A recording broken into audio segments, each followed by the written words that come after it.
inovou na ensinança da capoeira. Não sei se inovou, mas sistematizou bastante, né? Porque, por lo que yo vi, digamos, del entrenamiento que daba Joan Pequeno, era como, bueno, pasaba X cantidad de movimientos, que no eran demasiados, y después uno en la roda, en los juegos, iba agarrando otros movimientos. Pero el entrenamiento del J-Capi era mucho más detallado, enseñaba más movimientos, enseñaba mejor a terminar, había mucha más atención a los detalles.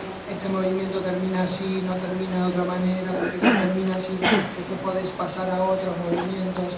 E eu acho que isso também foi uma ajuda muito grande. Né? Mas é importante frisar que esses detalhes de movimento que o mestre Moraes fazia com que nós prestássemos atenção, isso vem da época do Rio de Janeiro. Gente, essa luta da capoeira Angola, ela começa já no Rio de Janeiro, na década de 75, tá? Quando o mestre Moraes se instala realmente. E em 78, quando é a época que eu começo a me entender como capoeirista. Eu começo capoeira em 73, né? Eu comecei com um grupo de capoeira que não era capoeira Angola, era com o mestre Josias da Silva, né? E quando eu vi o mestre Moraes jogando capoeira, eu falei, poxa, é essa capoeira que eu quero aprender. E aí pedi o mestre para poder treinar com o mestre Moraes. E o mestre Moraes sofria muito com os outros estilos de capoeira, porque o mestre Moraes chegava na roda. E estava uma época que o pessoal estava começando a colocar coisa de agarramento dentro da capoeira, fazer aqueles movimentos com agarramento, de dar tesoura no braço, de fazer um bocado de... Isso, o pessoal da senzala, né? Que mais tarde vai se tornar o abadá. E aí, acontecia algumas vezes que as pessoas davam uma queda no mestre Moraes ou faziam um movimento que não conseguia sair. E aí, gente, acredite ou não, quem sofria era a gente na academia. Porque aí o mestre Moraes pegava esse movimento e ficava treinando quase que a aula toda, às vezes até a semana inteira, como é que ele podia sair daquele movimento. E aí os detalhes importavam. Porque às vezes fazia uma coisa, não, mas aí o cara vai fazer para cá, não dá para sair. E aqui? Não dá para sair. E aí a gente descobria às vezes que um movimento, aqui dá. Tenta de novo, dá. Tenta de novo, dá. Então vamos treinar. E aí treinava o movimento. E aí a gente começou a ficar muito detalhista com relação a tudo. Mas ao mesmo tempo, também o mestre Moraes falava exatamente o que eu tenho falado com vocês. Olha, não esqueçam da beleza do movimento. O movimento só vai ser bonito, né? O movimento só vai ser eficiente se também for bonito, né? Então, de dar essa beleza. Ele falava em outras palavras, falava, não pode fazer o movimento e deixar de ser um goleiro. A questão dele dizer deixar de ser um goleiro é porque um goleiro prezar essa questão da beleza. Eu falava, ó, tem que fazer o movimento, mas não pode deixar de ser um goleiro, pode fazer o movimento. Então, isso ficava dentro da cabeça da gente o tempo todo, né? Tem que fazer o movimento, mas tem que fazer bonito. Tem que derrubar o cara, mas tem que derrubar bonito. Então, para você derrubar bonito, você tinha que prestar atenção no detalhe, porque senão você saía dando um chute de qualquer maneira. Então, isso acabou mais tarde sendo transmitido. Então, quando chega na Bahia, inclusive, ele já chega um pouco mais refinado dessa questão do detalhe, né? Mas antes, lá com a gente, era bem mais bonito. Você chegou a conhecer o mestre Leopoldinha, no Rio? O que você acha? Eu vi só uns vídeos dele e eu acho que a capoeira dele é muito parecida com a Angola, né? Não é, a questão não era que é parecida com a Angola. Se você for ver, inclusive, eu vivenciei isso, o pessoal que jogava no Rio de Janeiro, inicialmente, fora o pessoal da senzala, ele tinha uma capoeira muito solta, porque o pessoal tinha influência de alguns baianos que tinham descido, inclusive algumas pessoas de capoeira Angola, como o Baianinho, né, que tinha sido aluno do mestre Caissara, o Mucugê, esqueci o nome dele. Tinha uns três que eu conheci, e também mestre que influenciou muito lá, lembra agora, que é um que disputou o campeonato, disputou lá do Rio de Janeiro. Não, Senhorzinho já é mais antigo. Depois disso, ele saiu da Bahia. Eu não lembro agora. Se alguém lembra. Paulo Gomes. Hã? Paulo Gomes. Paulo Gomes, e tinha Paulo Gomes e o outro. Paulo Gomes foi um, e tinha o outro também, porque Paulo Gomes foi para São Paulo. Isso. Mas teve um. Era uma capoeira bem solta, né? Inclusive uma capoeira, não sei se vocês já viram o vídeo, uma coisa da Suassuna, era aquela capoeira solta. Então, tinha mais essa característica porque era basicamente uma mistura das pessoas que tinham migrado para o Rio de Janeiro, né, da capoeira Angola, com o pessoal que tinha a coisa do senhorzinho, mais um pessoal que aprendeu capoeira regional com o mestre Bimba, mas não completaram o curso. Então, na verdade, ficou aquela meia salada ali, aquela coisa meio solta, meio vontade. Mais tarde é que as coisas vão se definindo. Quem estava puxando mais para o lado do mestre Bimba, já vai para a Bahia, já faz curso e tal, já começa a fazer. E o pessoal, o mestre Leopoldina tem muito a ver com aquela capoeira da malandragem mesmo do Rio de Janeiro. Que era, algumas pessoas até colocam aquela coisa da pernada carioca mesmo, da malandragem. Eu até falo, meu pai não jogava capoeira, mas pô, tinha uma rasteira bem bonita. Vi ele brigando umas 2 vezes, lá que o pai era meio arruaceiro. E, sabe, eu depois, mais tarde, eu falei, pô, velho, aí dava um cara uma rasteira, ele dava em cima assim, o cara baixava e dava uma rasteira. Entendeu? Então, quer dizer, jogo de corpo. Então, isso o mestre Leopoldina tinha. Então, quando você fala dessa coisa mesmo dele, é por causa do jogo de corpo que ele tinha, e que era importante na capoeira Angola. Até hoje. Fica aí, tem uma história que eu gosto bastante, não sei se você me contou, foi em Moraes, vocês foram uma vez para São Paulo, foram convidados para, não sei se participar de uma roda e tal, chegaram lá e viram que estava tudo pronto para filmar o seu jogo. Vocês não queriam isso e que aí vocês saíram pela cidade e se perderam, chegaram a São Paulo. Entonces invitaron a participar, no sé si me acuerdo qué, cuando vieron que los iban a filmar, se quedaron, tenemos que ir no sé a dónde, y después volvieron porque ya todo había terminado y que nos perdimos, porque no querían que lo filmaran, porque no querían, digamos, que la gente, de la misma manera que tampoco querían que la gente que aprendiera con ellos se quedara 1 mes o 2 nada más, porque no querían que alguien aprendiera poquito sin aprender profundamente lo que ellos enseñaban, no querían que les robaran, digamos. Mas isso não aconteceu só uma vez, não. Isso aconteceu várias vezes, né? Até das pessoas convidar a gente, vamos lá na roda e tal, não sei o quê. Chegar lá já está tudo armado, tudo preparado.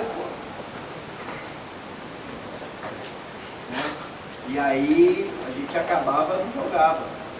Passava, mas não vai jogar hoje não. No Moraes é muito mandingueiro, pô, rapaz. Tá mal, deu uma extensão ali. E aí o pessoal ficava todo e não podia chegar e dizer, pô, a gente está esperando o senhor aí com a câmera, com o senhor filme. E não podia fazer isso, porque nessa época também começou muito essa coisa de filmar, né? E começou a virar todo o evento, o pessoal queria, tal. E o mestre Moraes sempre foi muito restrito, inclusive nas oficinas. Hoje em dia até coisa um pouco, porque a gente tem pouco registro das oficinas de capoeira, né? Mas por outro lado também é a autopreservação, né? Porque poderia também estar banalizado. É o preço que se paga, né? Sobre a internacionalização da capoeira Angola, assim, que você lembra, você acha que começa? Olha, como eu acho que começa, é difícil, porque eu vejo que o capoeirista ele tem um espírito de grupo, né? Embora, como todos os grupos, quando começa a crescer, a tendência é como uma célula, né? Ela cresce e depois se divide, e daí já vai crescendo e formando outras células. A mesma coisa acontece com a capoeira. É impossível qualquer mestre, ou qualquer federação ou confederação, controlar o impulso ser capoeirista. Você sabe disso, você veio para a Argentina, a primeira coisa que você fez foi tentar formar um pequeno grupinho de pessoas para treinar capoeira. Né? Eu lembro, eu estava lembrando com o Alejandro, ele na época que estava estudando lá na UCLA, estava fazendo mestrado, não sei, doutorado, né? Eu estava trabalhando no show e a gente saía de manhã cedo, era tipo 7 horas, sei lá, alguma coisa assim, para a gente poder treinar capoeira. Ia para um parque,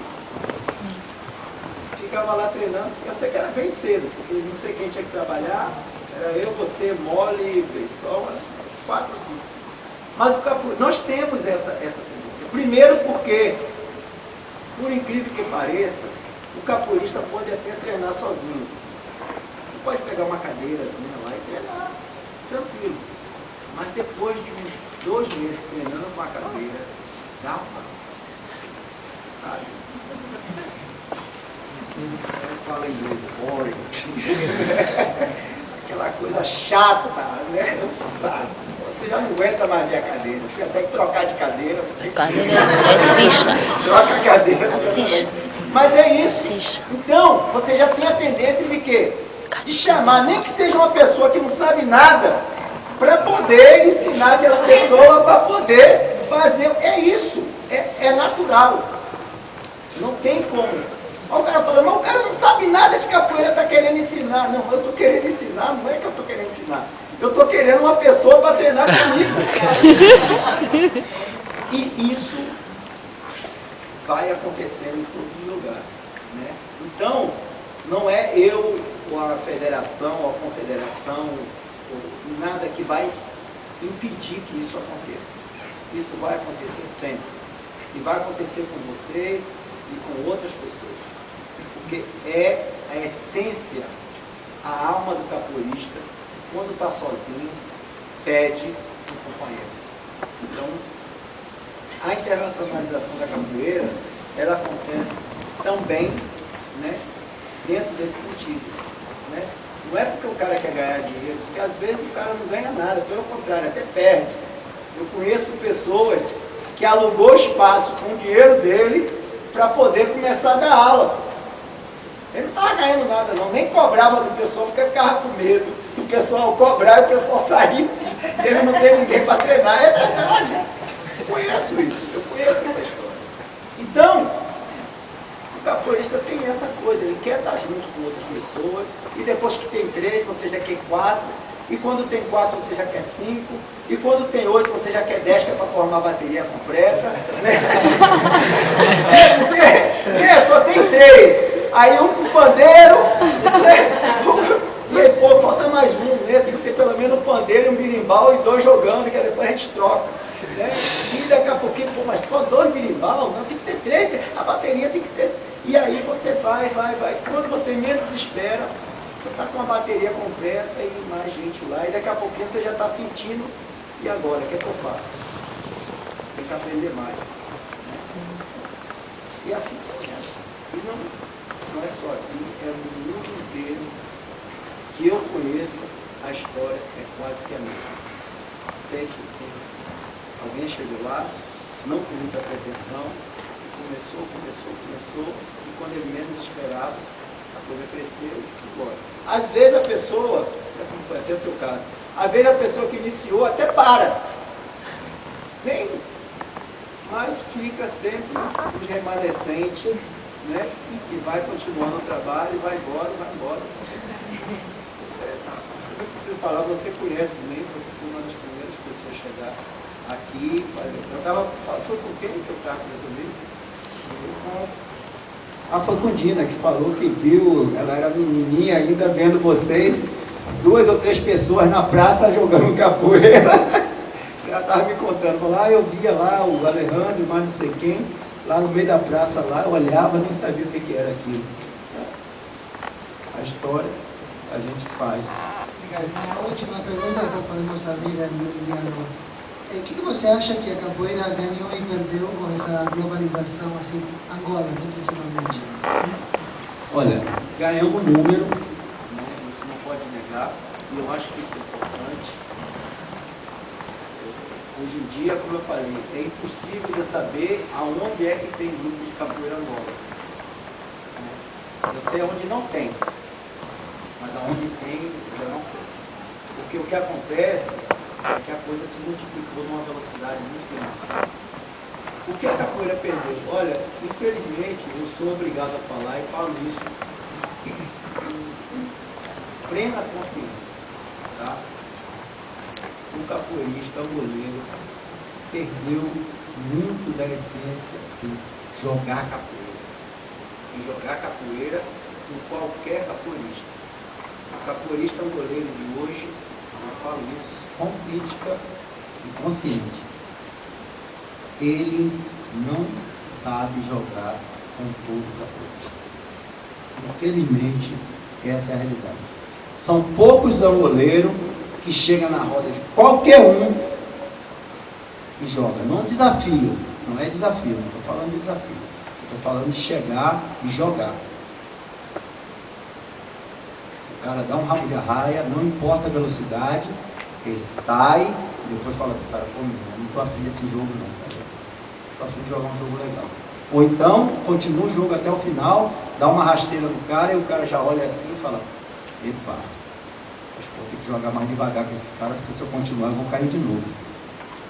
A maioria dos angoleiros hoje tem medo de entrar numa roda de pessoas que não jogam o estilo de capoeira Angola, medo de que o cara dá um movimento muito rápido, vai acertar e vai dormir e quando acordar, né? A roda já acabou. Essa é a realidade. Então eu acho que perdeu esse espírito de entrar na roda e de jogar, perdeu. Porque o capoeirista angoleiro de hoje se acomodou. Gente, hoje é muito fácil você jogar capoeira Angola. É muito fácil. Você vai ali, tem uma roda de capoeira Angola, você vai ali, tem uma academia de capoeira Angola. Então, você pode até escolher. Pô, não quero jogar com você não, quero jogar comigo. Na minha época, e na época de algumas pessoas, né, na década de 80, eu não tinha como escolher com quem eu ia jogar. Tá? Eu só tinha eu e os outros alunos ou as outras pessoas que eu já conhecia, já era gente que treinava junto. Então, tinha que jogar com um desconhecido. E aí tinha uma filosofia que talvez vocês nunca ouviram falar, que já é uma filosofia passada das pessoas que faziam outro estilo de capoeira. Angoleiro, a gente pisa na cabeça. Vocês já escutaram isso? Sim. Ou O então pessoal da vocês estão até região. bem velhinhos, viu? Porque já acabou isso, já foi passado, né? E a gente, angoleiro, falava o seguinte, você até pode pisar, agora só que eu vou tirar a cabeça primeiro. Uma coisa é você pisar, e a outra coisa é deixar de cabeça para você pisar. Então, hoje em dia não, o cara fica tranquilo, joga, não precisa ter essa preocupação. E eu estou sempre buscando isso, tanto nas oficinas, né, como nas aulas, eu estou sempre buscando isso. Gente, aprenda a sair do movimento. Você não precisa aprender a bater em ninguém. Não é isso. Eu não quero que meu aluno seja violento, que saia... Não, não é isso. Eu só quero que você não deixe o cara bater em você. Não precisa bater em ninguém. Só não apanhe. Saia, aprenda a sair. Não precisa aprender a atacar. Ela precisa aprender a se defender. Então, a capoeira Angola, infelizmente, perdeu. Perdeu muito com isso. E às vezes eu tenho medo de todo aquele respeito, né, que você acabou de falar, que a gente conquistou. Às vezes eu tenho medo desse respeito acabar. Né? Acabar porque as pessoas não vão estar com tanta garra para defender. A minha esperança é que às vezes eu ainda vejo um ou outro em alguns lugares, e eu falei, pá, a coisa não morreu ainda não, tá viva aí. Né? Então eu vejo alguns alunos, o mestre Valmir mesmo tem um filho dele, Dija, né? Um jogo que, pela idade dele, está com 16 anos, sabe? E outros que eu já vi por aí, em alguns lugares, que joga com qualquer um, tranquilo, independente da velocidade do jogo, da violência que o outro vinha, tranquilo, angoleiro, sorrindo, brincando, e o cara tranquilo, sabe? Então isso é importante, né? Esse é o espírito do angoleiro. O cara tá lá bufando e você tá sorrindo para ele, né? O cara dá um martelo em você, você continua brincando, ele fica em dúvida, pô, será que bateu, será que doeu, né? Depois você vai pro canto, mas ali na roda não, tranquilo. Então isso é o espírito do angoleiro, né? Mas infelizmente eu sou obrigado a falar, cada vez o número está diminuindo. Eu falo isso em proporção, tá, gente? Porque antigamente de cada 10 angoleiros, a gente tinha 7, 8 que conseguia segurar o jogo. Hoje em dia, de cada 100, a gente só tem 20. Então, para mim, isso é perigoso. Então, se a gente puder reverter esse quadro, eu agradeço. Me lembro, recuerdo una vez un juego que vi en línea con un buenísimo capoeirista regional de Bahía, grande, fuerte, parecía un King Kong. Sí, parecía, no es. Y llegó con su novia gringa, el capoeirista este, y le decía a todo el mundo, oh, esa aquí es mi branca, saluden a mi blanca, ¿no? Y después se puso a jugar con Gabriel, cuando se pone el pie de Berimbau, antes de empezar a jugar, el tipo sale a hacer toda una serie de piruetas infernales, y para, digamos, era acrobáticamente infernal, para impresionar a todo el mundo. El pequeño estaba ahí, y dice, ¿qué está queriendo jugar solcito? Después se quedó haciendo una serie de acrobacias y quedó absolutamente sin gracia, para jugar solo. Mas isso, hoje em dia se perdeu um pouco isso, né? Mas antes, não sei, uma época na capoeira, tinha essa coisa. Eu ia sair no pé do berimbau, e aí o cara saía na minha frente e fazia um bocado de coisa, pá, mortal, e virava e pá. Ficava lá uns 5 minutos, aí depois vinha, apertava a sua mão, para você jogar com ele. Pô, mas vai jogar o quê? Você já fez tudo. Não precisou de eu ir lá para jogar com você, você já fez tudo sozinho. Foi bom o jogo, valeu.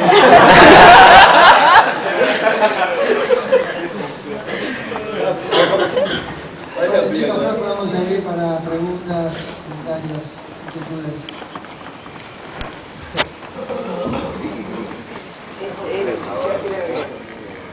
Vamos faz uma